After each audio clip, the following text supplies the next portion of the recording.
I'm very good. How are you? I'm doing well. Well, before we get into the show, I wanted you to give us a little bit of background about your career. Like I originally came across you on I think it's the Real O'Neills that was Hmm. on ABC. I used to love that show. Um, Oh, thank you. and I saw that you were on another show called The New Normal, and Indeed. you've been on like a few shows. So tell us about how you got into acting. Uh, well, I knew that I wanted to be an actress from a fairly young age. Hmm. I visited London and I saw Chitty Chitty Bang Bang with my parents on the West End when I was maybe like 3 years old. And my parents didn't know that we were going to be sitting in the front row. We sort of like arrived at the theater um, and saw that we had front row tickets. And in the middle of the show, the actor playing the child catcher sort of like put his sickle on my nose mid performance and was like, "I'll get you, kitty witty." And I don't know if you've like seen that show, but the child catcher is terrifying. And my parents were like mortified. They thought that they just like provided me with some sort of like childhood trauma.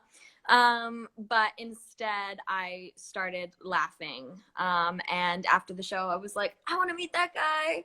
So we went to the stage door. I started talking to him, and he was like, "Yeah, I'm an actor. This is what I do professionally." And from that moment, I was like, "Okay." So I sort of fell in love with acting around that time. I went back to Kansas City, which is where I'm from. Okay. I started taking acting classes, and and then I sort of fell into it. That's Yeah, amazing. yeah. I was in New York, and I was just at another acting class, and an agent was there, and so it kind of just happened. And then I did The New Normal. That's so. Were you in New York visiting for the acting class, or did you move to New York for a short period of time? So I think that specific trip I was actually visiting, Okay. but we did end up moving to New York. I lived there for like 2-ish years on and off before moving to LA to do the new normal. But that was sort of like an on and off thing as well because I had a home base in Kansas City until fairly recently. So I always find it amazing, like when you start out so young, having your parents investing you Mm. to invest in your dreams and even pick up your lives and move for however long just for you to chase your dream. Like Yeah. that's No, I mean, amazing. I have like the most supportive parents. And it's sort of funny because, I mean, they were, a huge factor into why I started taking acting classes. I expressed that desire and then they like found those classes. But when we were in New York and then that agent sort of reached out to me who was at that acting class that I was taking, and they said, "Hey, like we want to sign you." Initially, my parents were like, "No way! Like we're It not doesn't happen like exploiting our child." that. Yeah. But I put it on my Christmas list. I asked Santa for that agent, and they were like, I guess so. so yeah. But that's amazing because, first of all, trying to find an agent's already hard. So that was the universe line saying, okay, this is what she's meant to do. And that's like coming out of Kansas City because, like, if you want to be an actor or actress, you have to be like in New York and LA. So your parents already knowing, like, okay, to make this happen, we're going to have to like uproot out of Kansas City. Yeah. Um, how often? Because you started at fairly on the screen fairly young, right? So Yeah, I mean, I started when I was like 9. woo. So how Yeah. did you balance like school and all of this? Such a good question. It was fairly I mean it was tricky when I was in middle school.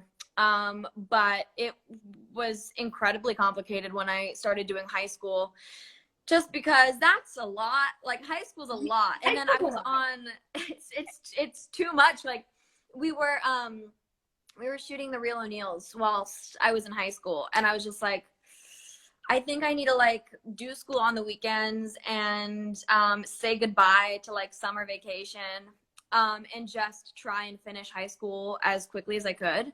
So I graduated when I was 16 just because I was like, I want this to be over. I want to just complete all my coursework now, and put that time in, and then not have to deal with it. Because you can, like, if you're an actor, you can test out. You can take this thing called the CHESP, which is like you're like done. You take the test and then you're done with high school. But my parents like didn't want me to do that, so I was just like, okay, I will not have a summer vacation, and I will just like do school. But I mean, when you're homeschooled and you're doing all of your school online, like if you can like do history or English like in bed, like, you know, it's a give and a take. Okay, so that makes, cause I was gonna ask, like, were you like homeschooling during this time, or were you like physically had to go into a school? Because I always wonder what that's like for people that decide to like not homeschool but physically go into a school while they're acting or singing or doing like having like the celebrity famous life. How do they still live that normal life with adolescents? Yeah, I think it's fairly hard. Like I've known a couple actors who like go into school, and then when they're filming on set, like they just like take coursework from their school to set. I just can't imagine like doing that, because that sounds like an extra layer of stress on top of that. But I started homeschooling a year or so before I started acting professionally, just because like I don't really know. I think it was just like we wanted more freedom to like travel and do things, and my parents are pretty rad, so that's why we started taking like vacations to New York, and then it just became like an extended, oh, we live here now vacation kind of. So let's get into this show. I actually binged this entire show yesterday. Wow, me too. I thought it was gonna be like, okay, 1 or 2 episodes, and then like next week we'll get an episode. But then when I went to Hulu, I was like, oh my god, all of the episodes are here. I guess this is what I'm doing tonight. Yeah. And I will say there's moments where when I'm really into a show, I start to talk back to like the screen. Oh, I love that. Me too. So the entire time I'm just sitting there talking back to the screen, rooting. And I want to talk about your character, Lake, because there was moments when I'm just like, I feel excited, like, just leave her. Like, you're such a great guy. And yeah, I don't know why she doesn't see this, but let's talk about your character, Lake, because Lake is also an amazing best friend to Mia. But I feel like because of her mom's parenting style, she has like a lot of self-doubt within herself. So let's talk about Lake. Certainly. I've been sort of describing her as Elle Woods with like a dash of RuPaul. I feel like that's a fairly accurate little description. But yeah, I mean, obviously she cares a lot about how people see her, and her image at school and her social status. It's kind of funny. She's a bit like I don't know if anyone here or if you are a fan of Jane Austen, like her books or her like television adaptations, but in this like society, she just cares about social status and all of these things that characters tend to do in Jane Austen novels. But I think there's a bit of that. I think she just views herself as this member of social hierarchy at Creekwood, and obviously being with Felix would kind of chip away at that a little bit. So I think maybe there's also just like doubt, like why would anyone want to be like in a committed relationship with her anyway? Like there's insecurity there too. So she's fun, and she is a loyal friend, but obviously she has her like own complications as well. Yes, it was so funny when they were having the color code party, and she wore the color red to signify she was in a relationship. Yeah. And she was using a picture of her cousin at her funeral. And I'm just like, oh my goodness. Like, she goes to the extremes. She goes to the extremes. And it was really funny because, I mean, we had to take that picture like at my Nana's funeral or whatever. And so, I forget his name now, terrible, but he was lovely, and he just like came in and like was just the guy in the picture for a day, and we just took a couple of pictures, and he left, and then that was the picture we used. So, and I would say like the roughest scene was when we actually got to see Lake and her mom interact, and the way her mom was talking to her while, like, you see Felix just under the bed, like, listening to this conversation. Mm-hmm. You get to understand why Lake is the way she is, and why she feels or acts the way she does, and why she cares so much, and why it's so hard for her to not care. Like, how was filming that scene? I mean, Leslie Grossman is so incredible. We've actually worked together before. We knew each other from The New Normal. She is, you know, an American Horror Story and like a lot of things that Ryan Murphy does. And so that's how we know each other. Obviously she and I really hadn't seen each other since I was like 10 years old. So it was kind of like a fun, reunion. She's an incredible actress. So, a lot of my work was done for me just through her performance. You know, it was so easy to react to the harshness and like the bite to those words. So I actually loved filming that scene. And you know, it gives, you know, the audience just a bit more perspective into her life. And I think the funniest thing was when she realized like Felix stopped liking all of her pictures. Oh yeah. He popped up just like running into Brasstown Coffee.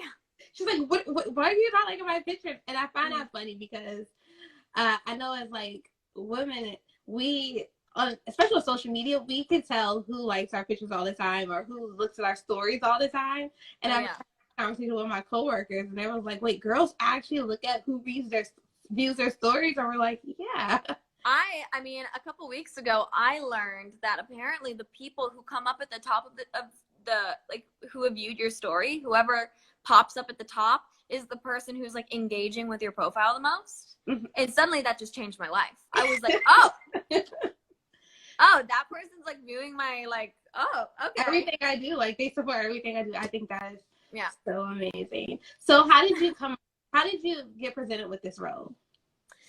So last June, I was actually recording my debut EP. I've sort of been doing music since I was very little, before I even considered myself an actress. But I was recording this record, and I mean, when you are recording, you become this like night creature.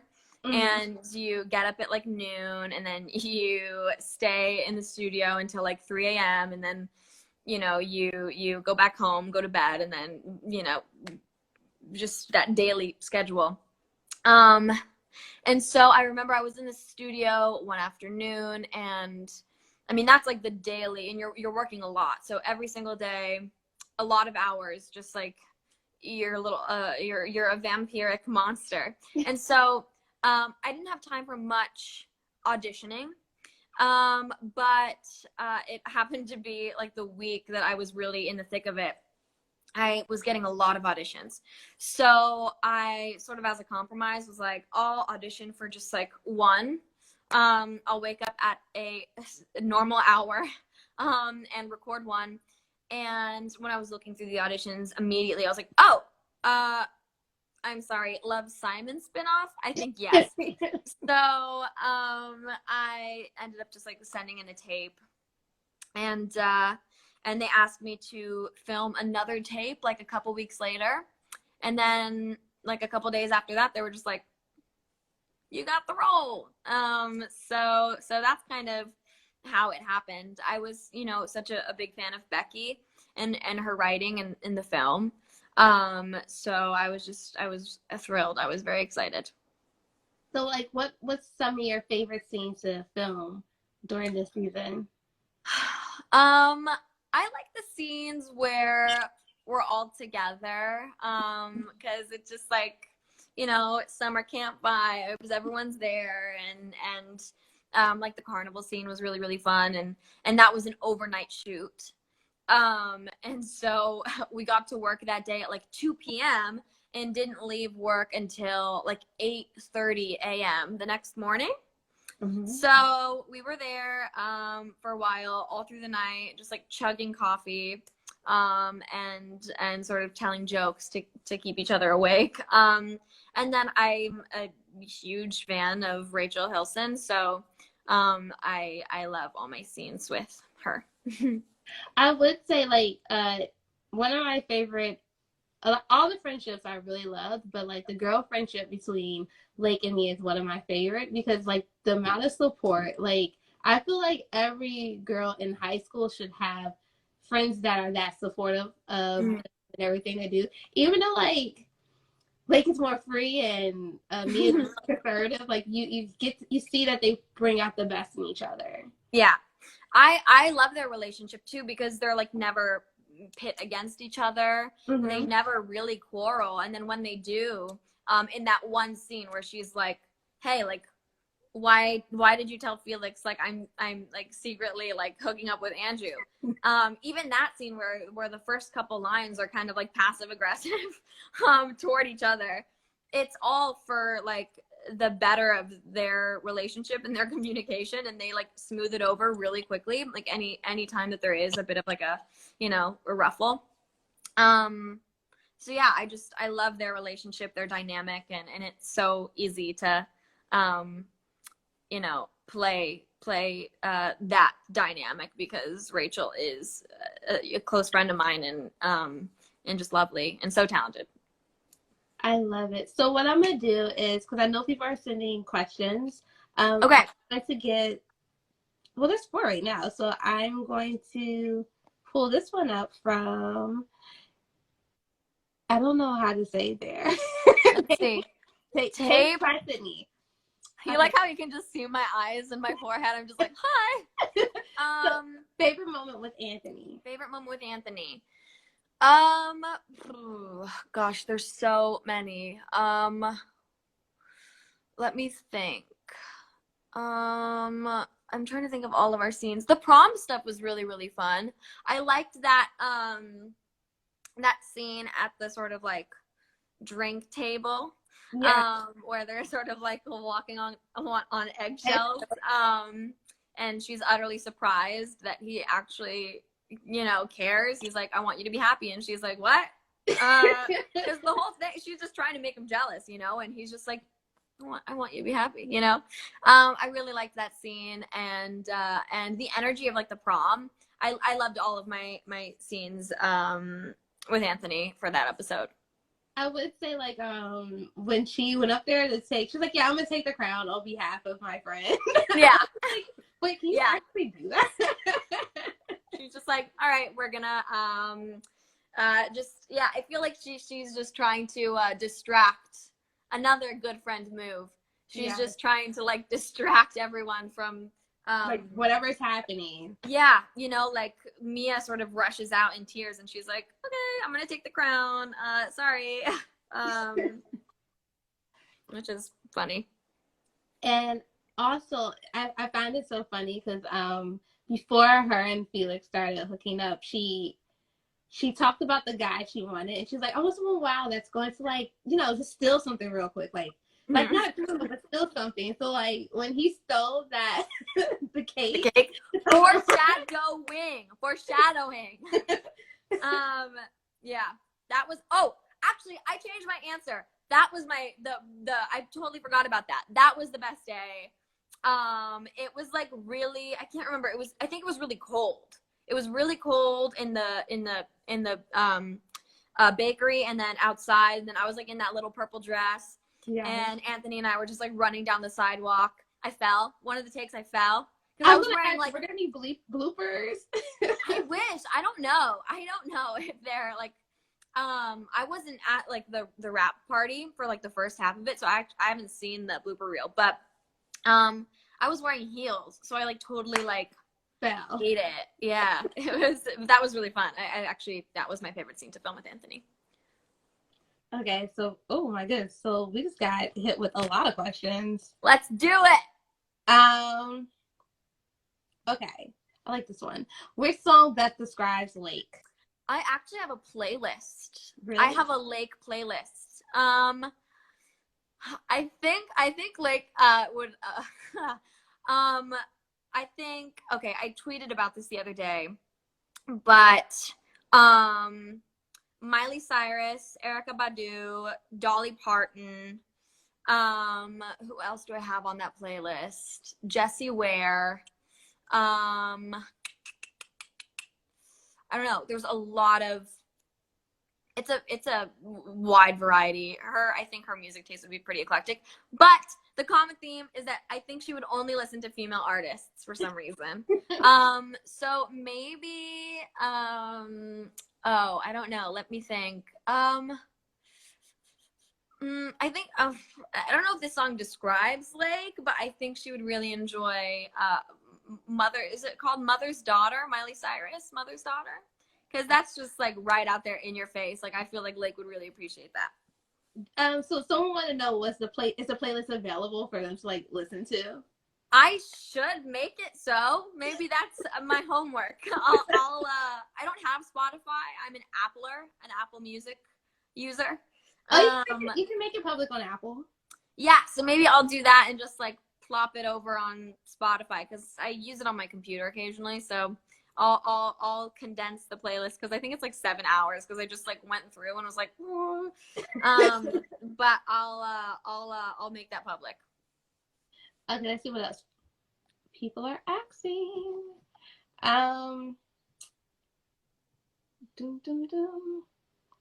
Okay, someone wants to know what was the hardest scene to take? Actually, a lot of the hardest scenes to film were in Sweet 16, which is episode 5. That was a very episode. Yeah. There was just so many people in that house. The blocking was really, really complicated. Figuring out where people were, when, why, how. And yeah, so it was just busy, you know, it was busy scenes, a lot of people, you have to do like a lot of coverage, takes a long time. Those were hard. And then probably some of the prom stuff too, but that was fun. Like I was just sort of dancing. Like I remember we were doing that like dancing slow-mo shot where our director at the time was like, do like some 60s like go-go moves. And I actually, that song that's playing during that scene, it's called Les Cactus. And the original singer, his name is Jacques Dantronc, and it came out in like 1966. And Jason, who was the director of that episode, ended up using a cover of that song, Les Cactus, just by a different band that I actually like as well. And so we had like a little bonding moment over the song, and he actually ended up using it, which is very cute. So what do you miss most about being on set? The people, you know, I mean, not only did we have a really amazing cast, but the crew was just so utterly sweet. And obviously, like, you know, the audience doesn't see that, and like the closeness of relationships we have, you know, between like the actors and like the costume department or hair and makeup or, you know, the you know, boom operators and sound mixers. So I miss them a lot. So did you guys have like any what do they call it when like companies have bonding experiences? So we didn't. I know exactly what you're talking about. We had self-proclaimed like workshop. Basically we filmed the pilot, And then I thought it would be a great idea to rent a cabin in the woods and live with the cast for like a week. And that's exactly what we did. Oh, And we they were like, you want to go to like Big Bear, California and like live with us in a cabin for a week? And I was like, yes. And I just drove up to Big Bear. We all met up there and we lived together in a cabin for a week. And we swam and we hiked, and Rachel is like the most amazing cook ever. Like, this just needs to be known. She is so lovely. So you know, we would Michael cooked once, and then I think Rachel was like, I'm gonna, for everyone's sake, I think I'm gonna just cook. So yeah, it was such good fun, and we got really, really close, and we would build fires, and I actually posted a video, but George and Rachel and I would like read, and we'd have like little reading sessions by the fireplace. And we also we would play hide and seek, but turn off all of the lights. And we would play really loud music, kind of like creepy music. There's this record I love called Never Odd or Even by I Monster. And it's like basically a Halloween personified into this music. And we would play that like extremely loudly. The neighbors probably hated us.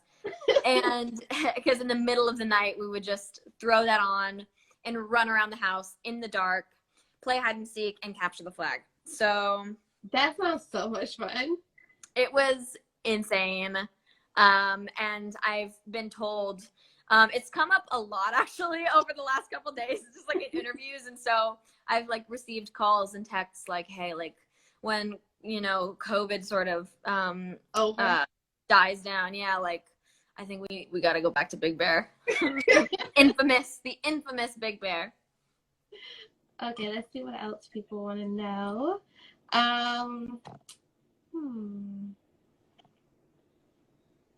Let's see, we did that one. Oh, I always wondered this. Did you keep any other outfits? Yes, I kept. I kept the outfit. It's the outfit maybe in episode 9 where Felix and Lake are now fighting, and it's the scene where she walks up to him and or maybe it's actually in episode 10. It's the prom. Well, it's the scene where Wendy asks Felix to go to dance, the spring fling. So yeah, I was wearing like a green suede skirt and this like silky geometric top with like a sweater vest and a beret. And that outfit's very me. So I took that. And then I also took a pair of jeans that were just like so comfy. I love that scene because it's one of those like, first of all, it caught both of them off guard because they're looking at each other. Like, you can see how much they really like each other. And they're just trying to like put up a straight face. But then like when she comes up to ask Felix out, like he's shocked and happy. And she's just like, wait, hold up, what? Yeah. Well, actually, in that scene as well, Wendy's monologue is actually a lot longer. You can actually kind of hear it a little bit when she walks up to him. She says Felix, and it kind of sounds like it's in a British accent, and you're like, what? Because then she just like goes into talking in an American accent. But basically, when in like the original script and they cut it, but why she kind of sounds like she's in a British accent for that first like Felix is because originally when she walked up to him, she like had her whole like Shakespeare monologue asking him out in a British accent, kind of like that monologue she did earlier on in the season, that like the Victor and Felix were watching in the theater, sort of like that, but it was like a confession of love in a British accent, but it was cut, but it was very funny. Oh, that would have been hilarious. But then it probably would have made it awkward later when he's like, but I'm going to go dance with Lake. Yeah, probably. Let's see, what else do we have? So people want to know, if you can tell them if there's going to be a season 2. Guys, it just came out. Yeah, here's the thing. I cannot confirm that. But I can hope for a season 2. Because it definitely left us with a crazy cliffhanger. Yes. I mean, keep in mind, like, everyone's like, what happens? Like, what was that? Like, that was the cliffhanger. Like, what comes next? I'm in the same boat. Like, I just want to know what happens. Like, I want to know what happens. Like, the only people I feel like had, like, okay, a happy ending was Lake and Felix, but everyone else is just like, but wait, what's happening next? Yeah.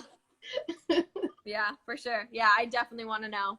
So I can't confirm, but I hope. I do too, because it's such a happy show. Like, it has heavy topics in it, but at the same time, it's really happy. Like, my favorite episode was when he went to New York. When Victor went to New York, and I love that episode. And he got to experience, like, wow, like, there is a community and a place for me, and he got to see that. Even though he thought he was I remember, like, he was upset with Simon because he thought Simon was just telling everyone about it, but then he comes to learn, like, no, like, they want to help make your experience better. I'm just shocked he didn't get caught for lying. Wait, because like, he lied to his parents about going on a basketball trip. And he lied to me. He did. I thought, okay, for some reason I thought you said me, and I was like, what did Lake do? And then, no, Victor. Yes, I'm surprised. I love how they were so chill. They're just like, yeah, go on your trip, like, live your life. I'm like, yes, we love that. Like, but we love accept, like, I don't know. Like, but wait, but he just told Mia, and then that he went on a father-son trip. Like, what is? You know what? There's a lot of lies going around, and I forgive it because that New York trip was everything. And yeah, I love all of those actors. They're incredible. It was so amazing. Okay, I'm gonna pull 2 more questions. Awesome. Okay. If you could play any other character other than Lake, who would it be? I think I made a joke the other day saying that I would play Andrew so I could do a whole bunch of scenes with cute basketball players. Like, I wouldn't be mad doing, like, scenes in that locker room, you know what I mean? I don't think any girl would be mad. Yeah. Any girl, gay boy, anything, like, whoever likes boys, I'm sure would. So happy. Yeah. So what was the most memorable moment when you were filming? There's so many. On set specifically, the carnival, maybe. I think maybe the carnival. That was like my first night shoot. I mentioned earlier we were there for like so long, all through the night. The lighting was beautiful. It was like cold. We filmed that in Malibu on a ranch. And it just felt special. It was like really fun. I was like having a like all-nighter with my friends, just like, and I was just happening to film a TV show at the same time, I guess. So that was really fun. I remember, I don't remember much because like I was delirious by the end of it, but Rachel and I were like eating our popcorn. Like, we definitely were not just like using that as a prop. We were using it to fuel our bodies. We needed that energy. And George would make us cups of tea and hand them out in his British glory. And yeah, I don't know, it was just really special. It felt like a big thing too. I think maybe is just like a fan of the book and the film. Seeing the Ferris wheel, I was just like, I'm here. Nice to hear you. Yeah, so I think maybe that. So are you working on any other, well, I know we're in quarantine, but have you been working on any other projects or sitting out or auditioning for any other roles? Yeah, I mean, I do some animated voice work, so I'm always auditioning for that. I'm on a show called Troll Hunters. It's like a Guillermo del Toro thing on Netflix. It's really cool. It's animated, and so I heard word that we may be doing another thing. I don't think I can like disclose what that thing is, but I did get word a couple weeks ago that we'll be working on something new regarding that franchise. So that's exciting. And it'll be interesting to like do that in quarantine. And how has quarantine been for you? Quarantine's been good. Quarantine's been good. I'm actually really happy to be quarantining. I feel lucky. I have a yard, you know, I have places to sort of separate myself from like my family and like have me time. So I'm like, I'm not going crazy because I am staying with my family right now. I don't think I would like to be in LA, like in my apartment, you know, during this time. So I feel really good. I feel blessed, you know, a yard to walk around, a bike to sort of bike on. But I haven't seen anyone, like a single soul besides my mom and my dad since March 17th. So, I'm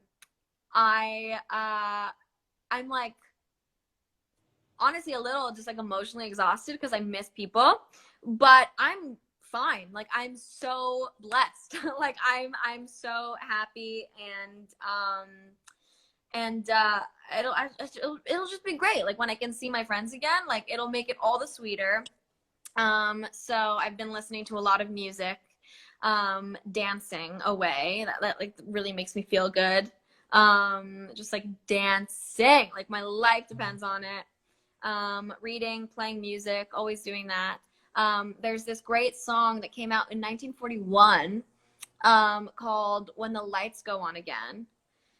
And the Vaughn Monroe version is the best one, so I'd recommend that. But it's lovely, and it's about the London Blitz, so it's, you know, just like when the lights go on again, when the world's back to normal, we can all do these things.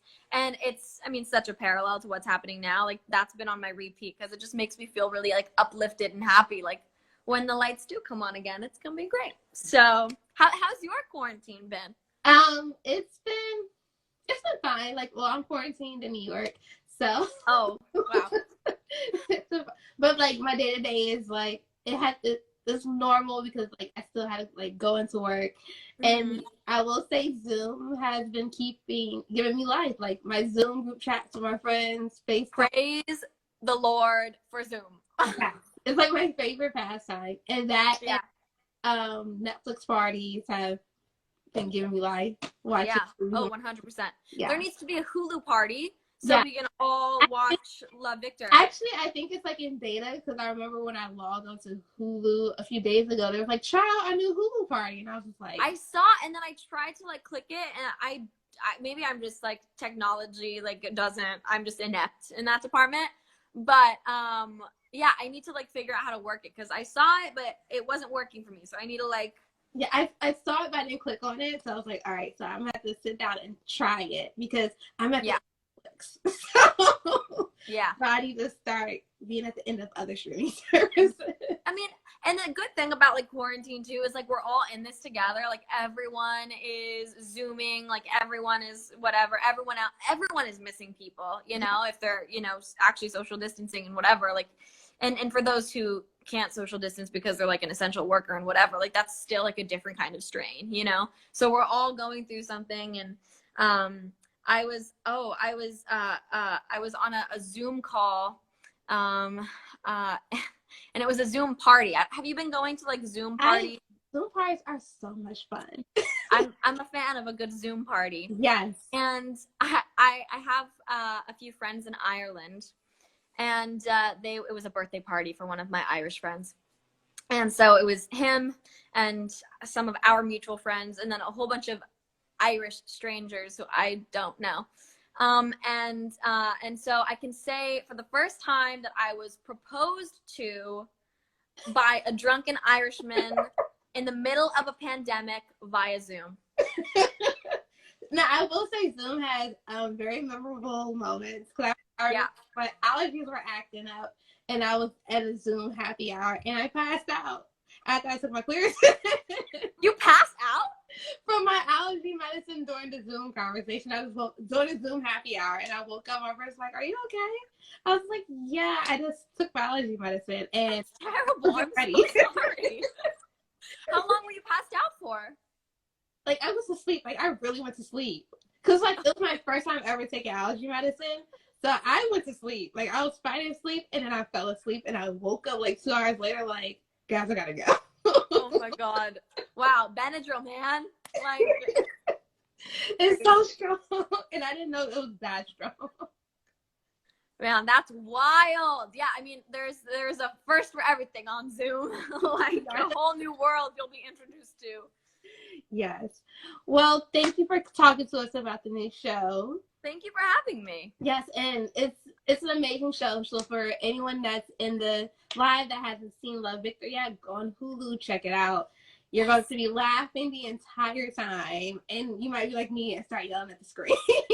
And me. I'm also a yeller. So I hope you have a wonderful day. Yeah, you too. Thank you so much for having me. And thank you for talking with us, Bebe. Anytime. Bye. Bye. Where is the buzz? Where is the buzz? You said We used to be was ashamed, bro. mine.